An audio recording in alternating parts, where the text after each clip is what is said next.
Hi, and welcome back to my Introduction to Expression Web series. In this video, we're going to go ahead and give a basic overview of the main Expression Web window and how to control the different parts of the window, as well as how to create sites inside of Expression Web, how to manage those sites, and to create pages inside of those sites. So let's go ahead and get started. Here you can see Microsoft Expression Web, and this is roughly going to be the way it looks when you open up Expression Web if you don't have a website open. Now, there are several main parts of the Expression Web window, and if you're looking at your Expression Web window and it looks a little bit different than mine, don't let that worry you. You'll see how to control it and how to make it look exactly the way you need. And again, a lot of this is going to be personal preference, how you actually configure your windows. But coming up here to the top, you're going to see we have a number of menus here, and I'm going to be referring to those menus quite often in this video series. And then we have a couple of toolbars below that. And if you've used other, especially Microsoft applications, a lot of these toolbar buttons will be very familiar to you. We're not going to be emphasizing the toolbar so much in this video series. For the most part, I'm going to be telling you to go to the menus just because it's easier to verbally describe going to a menu than it is to describe a button in its position. And then you actually have the main part of the Expression Web window right here. Now, most of the tools and features inside of Microsoft Expression Web are contained in what are called panels. And we actually have three panels open right now. The folder list panel, and then I also have tag properties and CSS properties. We have those two panels that are open as well. You can't see them right now because they're collapsed, but they are open. Now, all the different panels that are available inside of Expression Web can be accessed and turned off and on by going to the Panels menu right up here at the top. And you'll see I have folder list right here, and the very first thing on our panels menu is folder list, and if I click that, it'll disappear. If I want to bring it back up, I can simply click on folder list right there. If I was to go to another panel here, like let's say behaviors, you may see another panel open up inside of your window. Now again, you can turn these panels off by going to the panels menu and just looking for the items that are checked and clicking them. But another way to turn them off is to click the little X right here, and you'll see that closes that panel as well. And again, most of this is just going to be personal preference as far as how you configure your window to work the way you like working. Now, right now I have three panels open: folder list, tag properties, and CSS properties. But you can see right now I can only see the folder list panel. If I want to see tag properties, all I have to do is hover over it. And if I hover over CSS properties, I'll see that. And you can see the name is changing right over here as I hover over these different elements. When I leave the panel, those disappear.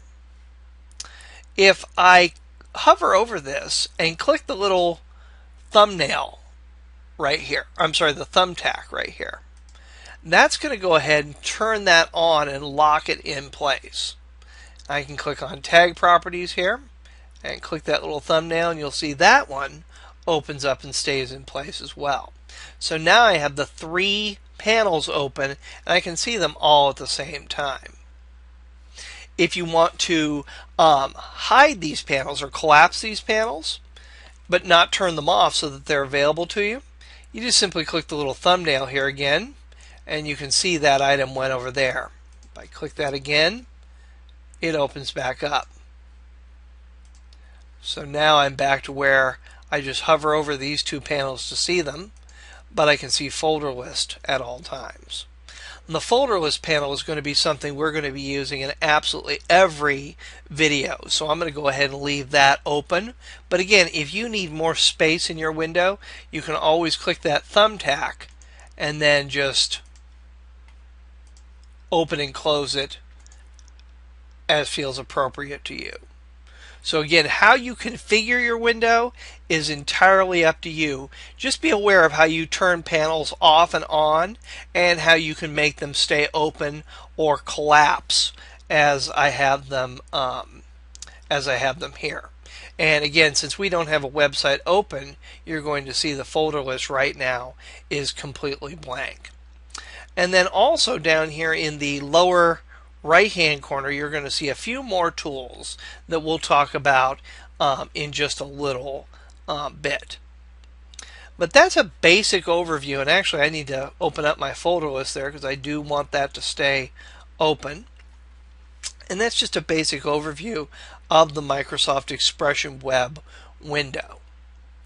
Now, and again, don't forget that you can come here to Panels and turn things off and on as need be. And this wouldn't be a bad place to come and just explore and try different things out. You can see how they open up.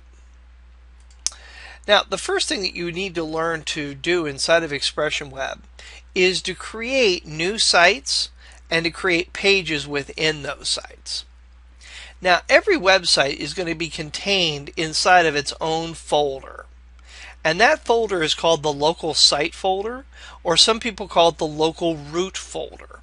And I'm just going to call it the local folder. And the first thing that we need to do is we need to actually create a local folder to place our new website in. So I'm going to go ahead and minimize Expression Web here, and you can see I'm here on my desktop. I have a few existing folders right here, and again, you can download these from my website.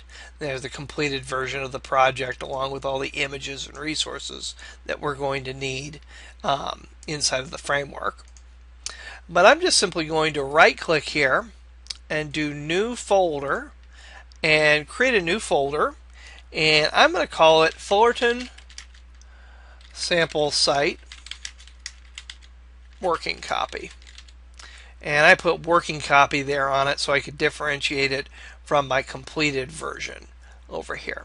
So it's going to be this folder that we go ahead and place our website inside of. Well, once you have a folder created that you can put your website in, you can bring Microsoft Expression Web back up, and we're going to come here to the Site menu up at the very top.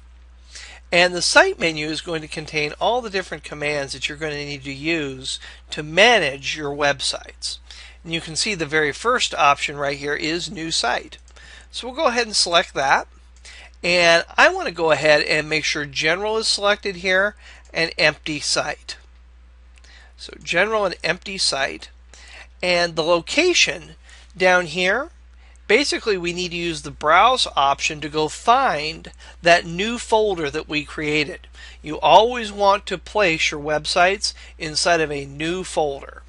So I'm going to go ahead and click on Browse, and you can see the dialog box that's come up here.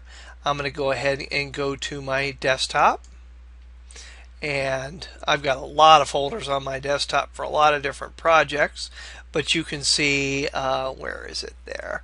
There's the completed version, and there is Fullerton Sample Site Working Copy. So I'm just going to go ahead and double click on that, and then I'm going to go ahead and I'm going to make sure that I'm inside of that folder. One mistake that people commonly make at this point is they just highlight the folder and they don't double click on it. You need to double click on it to actually go inside of it. And we can then go ahead and click Open and OK. And that's going to create a new website inside of that empty folder that you created on your desktop. And you're going to see over here in your folder list panel, you have that very top level folder, which is again usually called the root folder or the local site folder or the local root site folder or something like that. Now, as you're working with websites, one of the worst things that you can do is start adding pages and images and different kinds of resources to your website without any organization. And just like you would need to organize your documents folder on your computer so you can find things, you're going to need to create some folders to organize your website as well. And I'm going to suggest several folders that everybody is going to want to create when they start a new web project. Now, you could actually go directly into the desktop and create those folders using the Windows interface like I created the original folder. But you can also do that from Microsoft Expression Web. I'm just going to go ahead and right-click up here at the top and select New, and you can see an option there for folder. And the first folder that I'm going to go ahead and create is going to be called Images. And that's going to be where I'm going to go ahead and place all the different graphics that I'm going to use for my website. And you can even break that folder down more. You could create another folder inside of Images for your banner images, for your navigation images, for if you have a web image gallery, you could create a gallery folder in there. So you can create as many folders as you need to organize the content inside of your website. The second folder that I'm going to go ahead and create here is going to be called CSS. And I'm going to place my CSS style sheets, which if you don't know what those are right now, don't worry about it. We're going to talk quite a bit about CSS in this series.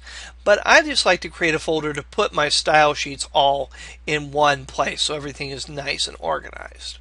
And in the same way as I create a folder for CSS, I'm going to go ahead and create a folder to put my JavaScript components into. So I'm going to right click again up here, select New and Folder, and JavaScript folders are usually called just JS. Whenever you're inside of a website, if you see a folder called CSS, that's going to be where your CSS style sheets are. If you ever see a folder called JS, chances are that's where all the JavaScript components for a website are going to go inside of. So we went ahead and created an empty site on our desktop, told Dreamweaver to create a website in that empty folder, and now we've gone ahead and created 3 folders to organize the contents of our website. And again, as you go on, if you see a need for creating other folders, either directly in your main site folder here, or to subdivide these folders down like your images folder here, you can feel free to do that. A lot of people will create a folder for PDF documents or other types of documents that they add. You're free to, again, create whatever folders you want inside of your website. Now, the next thing we're going to do is we need to create a page inside of our website. And again, you can do that by simply right-clicking here, selecting New, and HTML. Now, HTML is the basic language that we use to create the structure for our web pages. And again, we're going to deal with 3 different languages really in this series. Mainly we're going to deal with HTML and CSS. We're also going to look at a little bit of JavaScript. Not necessarily so much how to write it, but how to use JavaScript. There are 4 different aspects to every website that you create. 4 different aspects to every website. There's a structural aspect to every website. And again, this is the structure, the underlying structure for the different pages that you create. And you always create structure using, or you normally create structure using HTML. The second aspect of every website is what's generically called presentation, or the way a website looks, or the way your website appears to your visitor. And presentation involves really 2 different aspects. One is formatting, and the other is positioning. We need to control not only the way our content is formatted, the way things, the fonts, the font sizes, the background colors, all that good sort of stuff. We also need to use our presentation to control the positioning of the different elements. Like, where should the header go? How should the sidebar be positioned? The margin and padding on different things.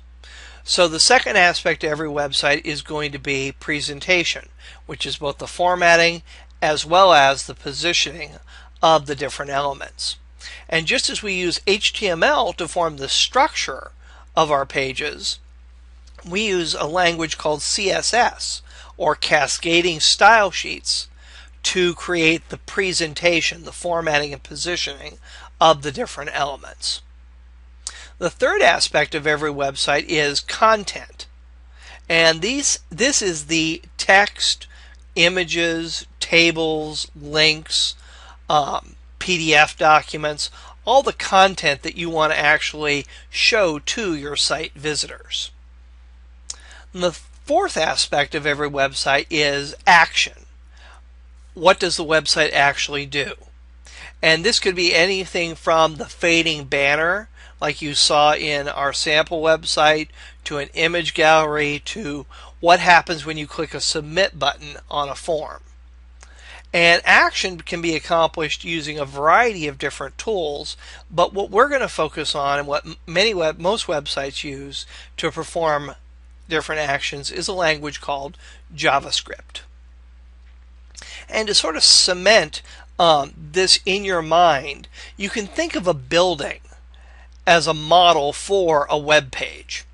Every building has a structure, and that's going to be the beams and the pillars and the overall structure of the site. And again, we create that using HTML. Well, then once we have the structure created, we're ready to start with the presentation, or the look and the feel. And in our building metaphor, this would be things like the paint, the carpet, putting the glass on the windows, making the structure look nice. And then once we have the building actually painted and carpeted and sort of ready, we can begin to move content into our building. And in the same way, once we have our CSS written, we can begin to work more with the content that's going to be on our page, such as the text, the images, the tables of information, the links, all that good kind of stuff. And then finally, action. You can think of the different things that go on in that building, or the different things that the content can do inside of that building. And again, we accomplish that in a web page largely using JavaScript. So your structure is in HTML, your presentation is going to be in CSS, any action or any thing you want the website to actually do is going to be in JavaScript. Now, that gives us sort of a nice division of different elements, where you're able to separate your content and structure from your presentation, and also your content, your structure, and your presentation from your action, from your JavaScript. Ideally, in a larger website, you're going to also separate the structure from the content. And at that point, you start to get into the topic of database-driven websites, which is beyond the focus of this course. But you can sort of see how the different elements go to building up a website. Now, again, coming back here, we've gone ahead and created our first HTML page in our site. And I'm just going to go ahead and name this one index.html. Now, a few rules about naming items inside of a web page, or inside of a website. First of all of your folder and file names should always be in lowercase. They should always be in a lowercase. Stay away from uppercase letters. It won't always cause you problems, but sometimes uppercase letters will cause you problems depending on what you're exactly doing. You want to stick with, again, lowercase letters. You can also use numbers, but with just a couple of exceptions, you want to stay away from symbols. You want to stay away from using things like dollar signs and percent marks and so on and so forth.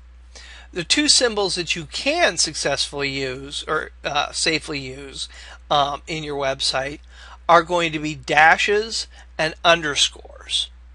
And oftentimes dashes and underscores take the place of spaces, which should also be avoided in naming your different folders and files inside of your website.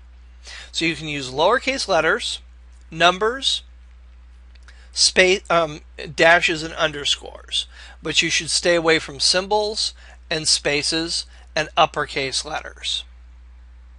Now, as far as a folder goes, you're just going to give the folder a name like we have here. But as far as the different types of documents that are inside of your website, they're always going to end with a file extension. And just like Microsoft Word documents end in .doc or .docx, or Excel spreadsheets end in XLS or XLSS, the extension tells us what kind of document or what kind of file a particular document is. And in this case, I've ended my index page with the extension HTML. And all of your web pages should end in either .html or .htm. Either one works. You should be consistent in using one or the other. You can mix them up, but it's easy to get confused at that point. And then again, just like Word documents or Excel spreadsheets, a period separates the file name from the extension. So we have index.html here. If you're using CSS, your CSS files will also have a file extension, but instead of being HTML, it's going to be .css. Your JavaScript is going to be named, whatever the name of the file is, .js. So right now, remember those three file extensions: .html for web pages, .css for cascading style sheets, and .js for your JavaScript files. And remember, only files need the file extension. Your folders will not have any file extensions. And later we're going to talk about images and the different types of image formats that you can use in your website as well. So here we have it. We've gone ahead and we've created a new website inside of Expression Web. We've placed several folders inside of that to get ready for different types of content that we're going to work with. And finally, we created an initial page in your website. Now, one other point before we leave this topic. You can name your web pages whatever you want. You know, I could call a web page bob.html, or I could call it contact.html. But the very first page inside of your website should be your home page. And this is the default page that a browser will open up when it goes to your domain. So in other words, if you go to www.timothytraining.com, what web page initially opens up? And the answer is your home page. The browser knows what the home page is because it is named something very specific. Your home page should be called index.html. On rare occasions, some servers are set up a little bit differently to name a web page something, your home page something a little bit different, like default.html or home.html. But it's a pretty safe bet your home page should be called index.html. Now, when you're finished working with a site, you can simply go to the Site menu and select Close, and that website will close exactly like a Word document might. And this takes a little bit of getting used to, because if you're used to working with Word or Excel, when we go to Open, when we go to Close, we're always going to be going to the File menu. And File actually does have an Open and a Close button, but that's used for opening individual web pages or individual files, or closing individual files. When you want to open an entire site up to work with an entire site, or if you want to close an entire site, you're always going to come here to your Site menu. So keep in mind there's a difference between opening a site and opening up an individual page. And just as we selected New Site from here to create a brand new website inside of that empty folder, if you were to go to File, New here, this lets you create new pages or new folders, but it doesn't let you create new sites. So keep in mind there is a difference between the File menu and the Site menu. Now, we closed our website. If I want to reopen it, very simple. You can go to the Site menu and select Open Site. Now, when you select Open Site, it's going to bring you to this dialog box here. And this is the list of managed sites that you have inside of Expression Web. And again, yours may be empty right now because you haven't begun working with any sites. But you can see I have been working with Expression Web here, specifically on this project, and we do have a number of sites that are here. But if I want to open up a specific site, all I have to do is click on Browse here and go find my site, which in this case was on my desktop, and there is my site. So I double click on it and then click Open, and then Open, and your site will appear. And normally, once you've created or opened a site, the site actually will be in that managed sites list right here. So in that case, I could just simply click on a site and click Open, and it would open that up. And in this case, I'm getting an error because I deleted that earlier, but you see the point. If I go to the Site menu and select Manage Sites List, I can see all the sites here. And this first EW website, well, that's actually gone. That doesn't exist anymore. So I can click Remove to remove that site from the list. And I could add sites manually to this list as well. But it's easier just to go ahead and open it up.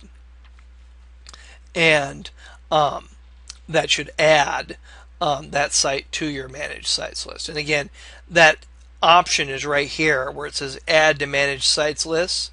And you see the little check mark right there. If you were to uncheck that when you opened a site, it wouldn't be added to your site list. But I can go ahead and click on Browse here. And there's my working copy. And open, and my site reappears. So that's, in a nutshell, a basic overview of what websites are and how we manage them with Microsoft Expression Web. In the next video, we're going to go ahead and begin to learn how to add content to our pages. We'll see how to add text, how to add images, how to create links between pages, how to set up tables of information, your basic content types that you're going to see on a web page. So I'll see you in the next video.